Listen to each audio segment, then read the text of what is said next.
Now, this right here is going to be a little bit of a sad review, right? Or maybe a happy review, a celebration. Not of positivity, but of completion. Because Cloak and Dagger was canceled by Freeform like 2 weeks ago, right? So, in celebration of the show not being canceled and us going on to a new chapter of these characters, hopefully, I decided, you know what we need to do? We need to review the second season of the show. Because boy, oh boy, do I got some thoughts for you. Give it to you strong, heavy metal. I don't make a sound when I strike. You better just run for your life.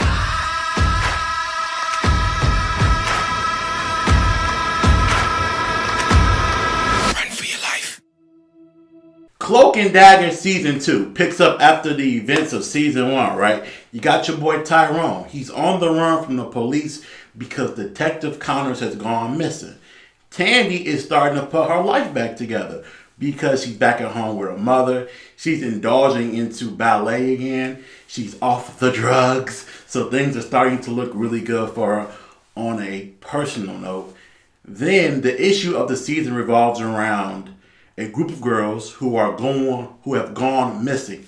Nobody knows where they are. Nobody knows who's taking them. But it's up to Cloak and Dagger to unravel the mystery behind the missing girls. Now, this season started off with so much promise, right?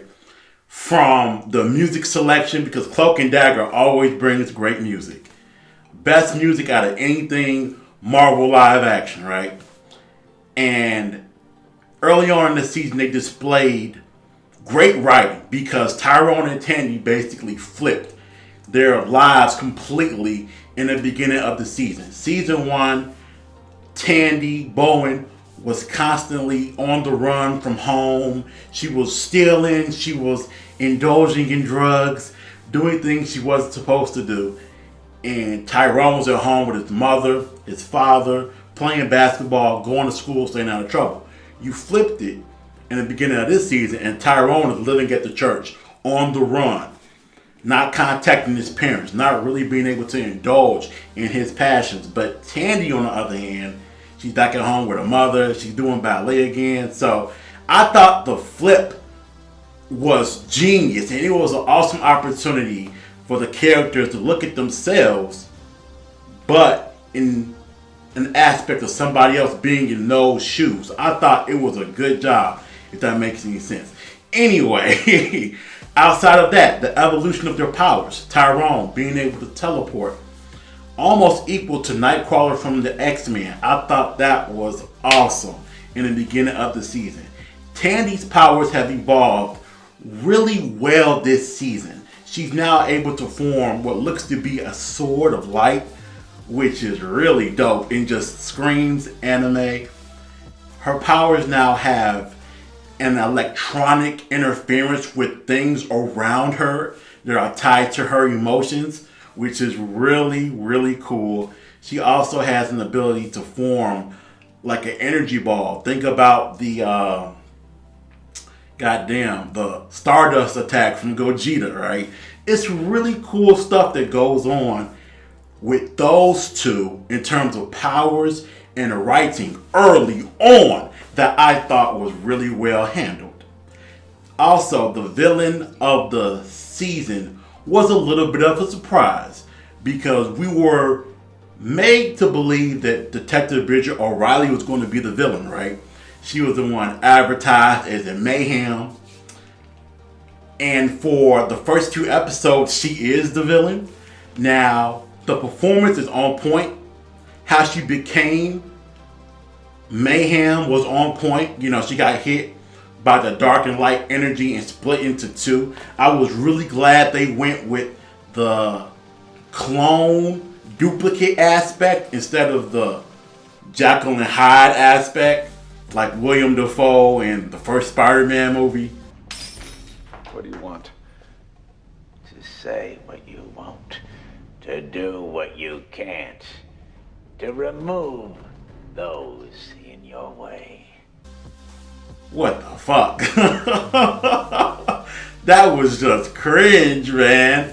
And I'm glad they did that instead. The issue though is that she was killing people in the beginning with her fingernails.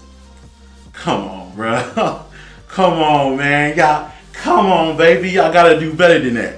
But she's not the main villain of the show. The main villain of the show is Andre, right? He's the head of this group that Tandy attends early on in the season that's counseling women who have been in abusive relationships, physical, sexual assault, mental abuse, etc., etc. And when you first see him as an audience member, you get trust for him. He seems cool. Tandy likes him, so you like him. But then you see that he's the bad guy and that he has powers. Now, his abilities is that he's able to tap into the fears of people and take away all hope. And when he does that, he feeds off of that hopelessness that person has, and it dampers down his mental migraines. Now, there's a lot of evidence in this show that didn't work. First off, in the comic books, he goes by the name The Spray, right? Or The Spiral, something like that. And from what I read online, he's totally different in the comic books. He's a villain that was too ambitious for the show. He's somebody that has battled the X-Men, Spider-Man, Ghost Rider, Doctor Strange. He's one of the Fear Lords, superhuman strength, flight. I mean, all types of just OP shit. And I did not care for this adaptation at all. Take the fucking trumpet out your hand. I hated this fucking... Man, he was like a powered up pimp, man. Like, he was like one of those corny ass villains that used to be on the Static Shock cartoon. Like, I hated his adaptation, man. I hated him. Not only because what he was doing was messed up by forcing these girls into prostitution at this Viking motel. And he was getting ready to have Tandy sell some coochie, which would have been fucked up. But I just didn't care for the adaptation overall of him. And since we're going to go into the negatives now, let me just say the Voodoo stuff. This show could have been called Cloak, Voodoo, with Dagger, because there's so much Voodoo stuff in this show that it just drags on forever. You know the Voodoo is a problem when you watch something and 20 minutes in, you gotta go back 10 minutes back to say, well, wait, what the fuck did she say? the Voodoo stuff just really dragged on too long. Whether you're talking about the they or that weird arcade part towards the end of the season. And the sad part about it is that the season is only 10 episodes. So it shouldn't be that hard mentally to focus on what you gotta focus on. But the Voodoo just took me out of it. I get that it's a part of New Orleans culture, of the Mardi Gras culture in Louisiana. I got you. And they really wanted to stretch home to you as an audience member. This is set in New Orleans. Look at all the New Orleans themes. Look at how Tyrone's cloak is embedded with some Mardi Gras beads and a little bit of color. Don't you feel the Louisiana hot sauce going through your veins? And I'm like, yeah, but man, fuck that shit. Like, the Voodoo stuff just stretched too long. Speaking of costumes, I had no problem with Tyrone's costume. I thought it was good. I thought it was a decent comic book adaptation. What the fuck was Tandy wearing? Bruh, did she go to Forever 21? Did she go to Lover's Lane? What the hell was she wearing, bro? Like, that's not a costume, man. Come on, bro. Y'all can do better. Now, I get it. Her comic book costume is not anything over complex. But in the source material, she has a dope white outfit on. Like, you could have did something similar to that. Now, I'm not going to lie, right? Towards the end of the show, I turned up real hard. You want to know why I turned up real hard? Because there's a scene towards the end where people in New Orleans are beginning to go missing. Like, you turn around, poof, and they're gone. Okay? There's a moment where you see a character, you turn around, and the character's gone. The comic book fan in me said, oh shit, it's connected!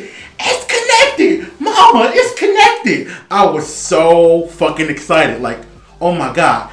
I was thinking, Thanos just did the snap in Wakanda. And that's why these people are disappearing. I knew I was watching this shit for a reason. And nope, that was not the case. It was just Andre bringing them to the club to hear his tunes. And I'm like, fuck, man. Fuck, man. I was so mad, man. Because I saw a little bit of hope. I feel like singing a Disney song about hope, man. Nigga, I'm part of Cloak and Dagger. I saw a little bit of hope. And I was like, damn, y'all gonna do a brother like that, man? The representation of Tyrone's dark dimension was dope because it felt like an otherworldly plane. I love the way they did that. But overall, season 2 of Cloak and Dagger, if you took the Marvel intro out of it, okay, and you named it something else, let's say it's called Magic Sages, okay? Take the Marvel name away and you call it Magic Sages. Same characters, and you throw it on Freeform, I wouldn't have never thought it was a comic book property. I would have been like, oh, that's like Riverdale or some shit for the kids to watch. I wouldn't have never, ever took it serious. Because halfway through the show forgets that it's a superhero show. The Voodoo stuff just drags on so long. Here we go, y'all. Cloak and Dagger Season 2. What does it get? What does it deserve? Cloak and Dagger Season 2 gets a motherfucking D. I had to do it to him, man. I had to do it to him. Look, y'all. On the way out, I want y'all to remember one thing. At least Cloak and Dagger Season 2 is better than Iron Fist Season 1. Cause that was some bullshit. Get out of here, bitch. Yes,